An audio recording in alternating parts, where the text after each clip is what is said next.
You don't have to wait to do something great.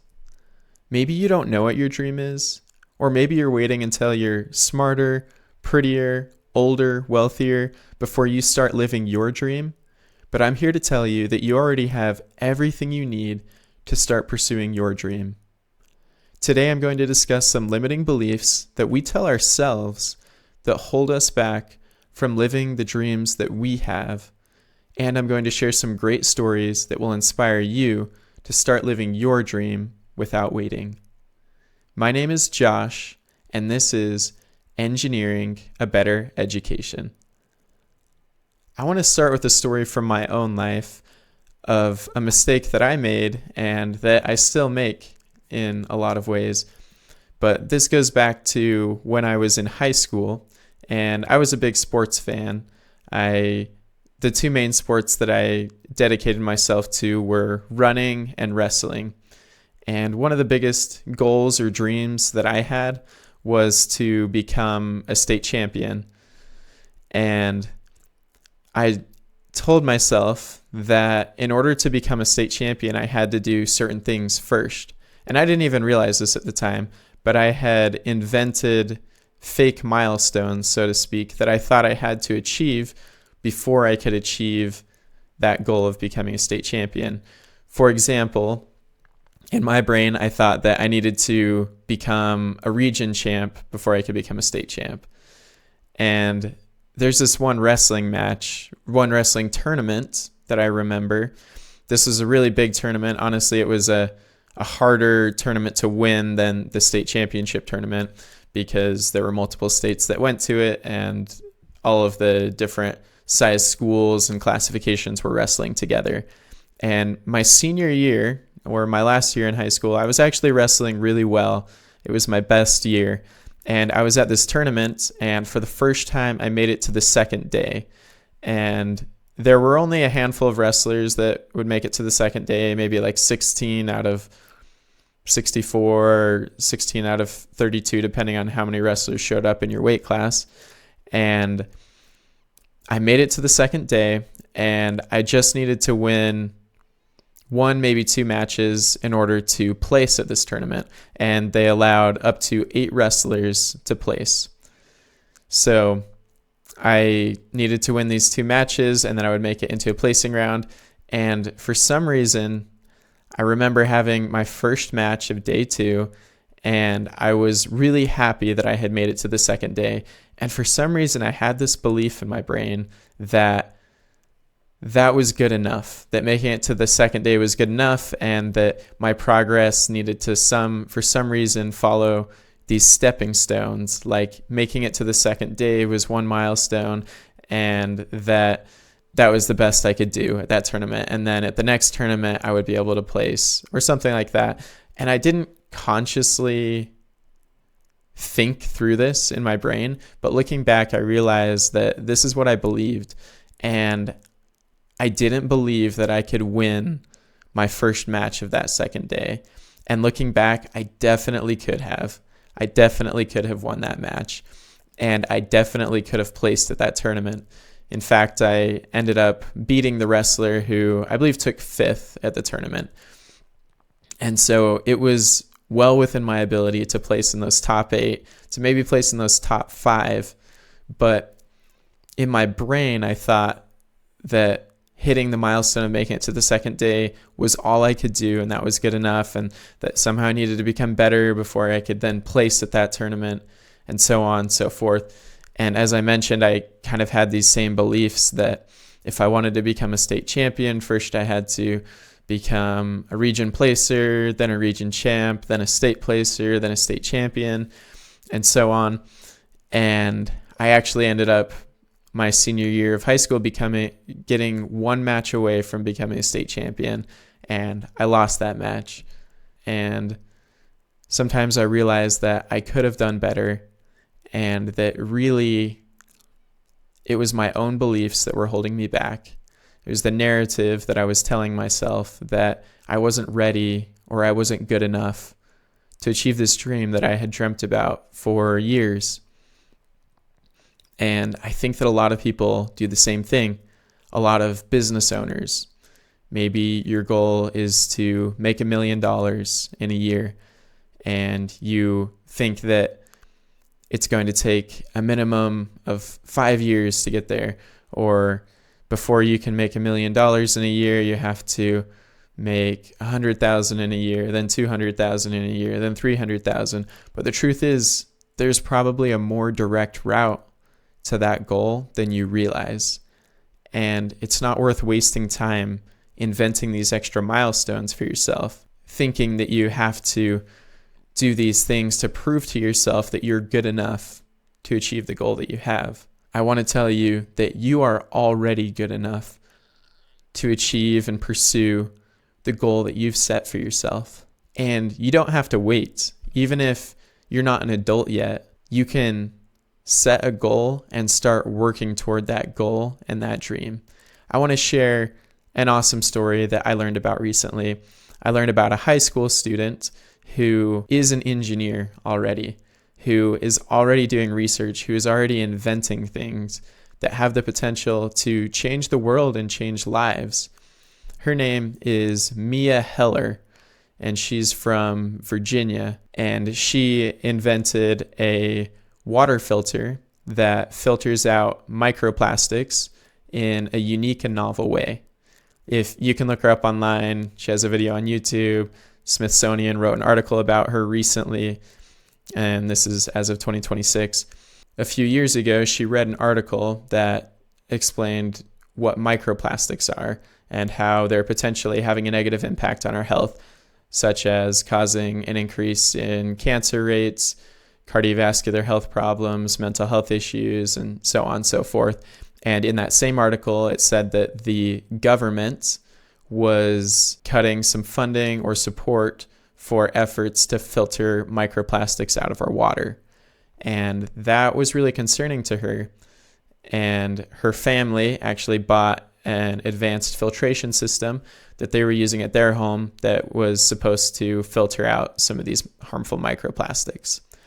And she noticed that the filter took a lot of upkeep, an excessive amount of maintenance, and she would watch her mom replace this membrane filter over and over again.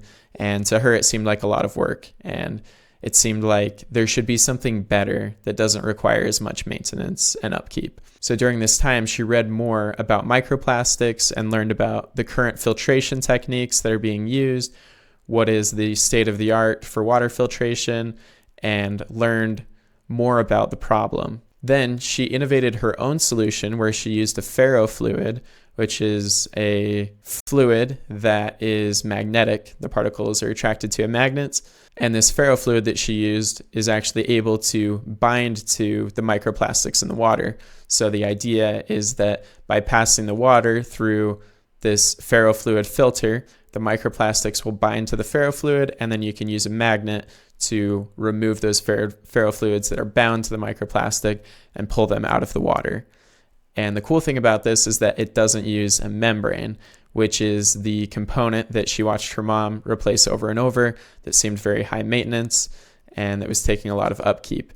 So the idea is that you could use this ferrofluid that would be attracted by a magnet, and then if you can remove the microplastics then from the ferrofluid after pulling it out of the water, you could recycle and reuse that ferrofluid, thereby reducing the amount of time it takes to maintain the system. And she built a prototype, and she actually measured the amount of microplastics that she was able to remove from the water, and she was able to remove about 95 to 96% of the microplastics, which is competitive with some of the best filters that are being used for microplastics, which remove up to 90%, maybe higher than 90%, depending on the filter. But it was a competitive solution, and she entered it into the Regeneron International Science and Engineering Fair, and she became a finalist in that fair and earned an award. And the Smithsonian article explains all of this, and you can once again look up her story if you want to learn more about it. But what an inspiring individual. She is doing something great. She's 18 years old. You could say she's barely an adult. She's actually still in high school, and she's doing something great. She's not waiting until she finishes college. She's not waiting until she's wealthier, older, smarter, whatever, to become an engineer and to do research that she's passionate about. She's starting now, and you can do the same. There are a lot of students that are doing this sort of thing, a lot of high school, teenage students. As I mentioned, she entered that science and engineering fair, and she didn't win science and engineering fair. She was just a finalist. That means there were a lot of other high school students like her that were doing things that were equally impressive. And I've been reading some articles on my own phone about what some of these teens are achieving, and it is miraculous. They're 12-year-olds, 14-year-olds doing incredible things, inventing incredible things. And these kids and these students are only going to get better and better because they're practicing now. Mia Heller may not end up commercializing her product. She may not turn it into a business or a feasible product that makes it into people's homes and is serving them, but she might. And even if she doesn't, she's learned so much from this experience, I'm sure. And she's just going to continue doing this. She's going to continue inventing things, doing research into the problems that we as a society are facing and that she's passionate about. And we need more people like Mia Heller. And if this is something that interests you, that gets you excited, if this is something that you could see yourself doing, then I want to make sure you know that I'm committed to helping you as well. I'm here creating these videos each week, explaining the things that matter to me and the things that I think are important about engineering. And I also offer one-on-one coaching for students who really want to go deep and who want to have a personal mentor who is a full-time engineer, who has gone through the engineering college degree, and who has gone through the process of developing a product. I offer a coaching program called Design a Product People Want. And in this program, I teach 4 simple steps. Number 1 is identify a problem that you are passionate about solving. Number 2, innovate a solution to that problem. Number 3, iterate your prototype until it works well and solves that problem. And then number 4, implement marketing and business strategies to sell or share your work with others. And this is exactly what Mia Heller did. She identified a problem that she was passionate about solving, eliminating microplastics from water. She innovated a solution. She came up with the idea to use a ferrofluid as a filtration agent to remove the microplastics and reduce the membrane filter changes and the upkeep that was required by the filter her family had purchased. And 3, she iterated her prototypes. She didn't get it right on the first try. I don't remember exactly how many prototypes she made or how long it took, but I know that she iterated again and again until she got her best working prototype, which she presented at the Science and Engineering Fair. And I'm certain that she'll continue to improve her prototype because, as I mentioned, it's not a commercial product yet, but one of her goals is to commercialize it and get it into people's homes. And then number 4, implement business strategies to sell or share your work with others. And once again, that's what she's working on with commercializing her water filtration system. So the same process that she used is the process that I teach in my coaching program. And if you go through these steps, you, like Mia Heller, will become a real engineer without waiting until after college. You can do it now. And if you're interested in learning more about my coaching program, check out the link in the description and you'll be able to fill out a form. And if it looks like you're a good fit for the program, I'll set up a call with you and you can learn more about it, find out if it really would be a good fit for you. Now, I have one more story that I want to share before we wrap up today. And it's one of my favorite stories from the Bible, actually. I'm a Christian, so I read the Bible, I believe in the Bible. But even if you don't, there's a lot that you can learn from this story, just like you would from any book, fiction or nonfiction. And this story is about a person named Moses, whom you're probably familiar with. You've probably heard of him before. But Moses was a man who was called by God. God appeared to him and said, I have a people that's been enslaved, and I'm calling on you to set them free. So he was commanded by God to go talk to the king of Egypt, the Pharaoh, and to say, let these people go. God has called me to set these people free. And Moses was a little afraid at first, like a lot of us are. He was a little unsure of himself. And I'm going to read some of the verses here from the book of Exodus in the Bible in chapter 4 at the beginning of the chapter. And it says, after he'd been called by God, Moses answered, "What if they do not believe me or listen to me and say, 'The Lord did not appear to you'?" So this is Moses expressing his doubt and his uncertainty. Then the Lord said to him, "What is that in your hand?" "A staff," he replied. The Lord said, "Throw it on the ground." Moses threw it on the ground, and it became a snake, and he ran from it. Then the Lord said to him, "Reach out your hand and take it by the tail." So Moses reached out and took hold of the snake, and it turned back into a staff in his hand. "This," said the Lord, "is so that they may believe that the Lord, the God of their fathers, the God of Abraham, the God of Isaac, and the God of Jacob, has appeared to you." What I love about this story is that God in this story pointed out to Moses that he already had everything that he needed to be successful. He said, "What is that in your hand? What is the one thing you already have?" It was a staff, a simple staff. And God said, "Throw it on the ground." And God manifested his power through that staff to Moses to prove that Moses had what it takes and Moses could do the thing that he was called on to do. And I know that each one of you likewise already has everything you need to do the thing that you've been called on to do. As I said, you don't need to wait. You don't need to wait until you're older or wealthier. You have everything you need. And if you want to do something great, if you want to become an engineer or inventor who changes the world, don't let that opportunity pass by. You can do it. You can do great things. A lot of people around us are doing it already. And if you don't know what your dream is, figure it out. You don't have to be like everybody else. You don't have to wait for people's permission. You don't have to wait for them to tell you what you should become.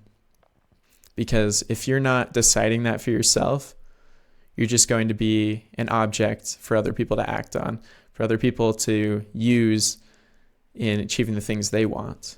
But if you figure out for yourself what you really want to do, what you're passionate about, what you've been called on to do, then you get to create, you get to make the rules. You're not just an object to be acted on anymore. You are a being who can act, who has agency, who can make decisions. And that's what makes life beautiful. That's what makes life exciting. That's what will land you in a career that you're excited about, that you're passionate about. I wanted to share these things with you today because they're really important to me. These are things that I'm learning right now. As I said, I make these mistakes a lot still. I tell myself self-limiting beliefs and narratives that hold me back, but I'm learning to let go of those narratives, to figure out what I really want in life and to pursue those dreams. And I hope that you'll do the same. I hope you've enjoyed today's episode. And if you have, leave a comment below. If you're brave enough, stating what your dream is, what you want to achieve, and what you feel called to do in life. And share it with others, because that's one of the first steps, is having the courage to admit and state what your dream is, what you want to do. So tell us below in the comments, and I look forward to speaking with you again soon. Have a good one.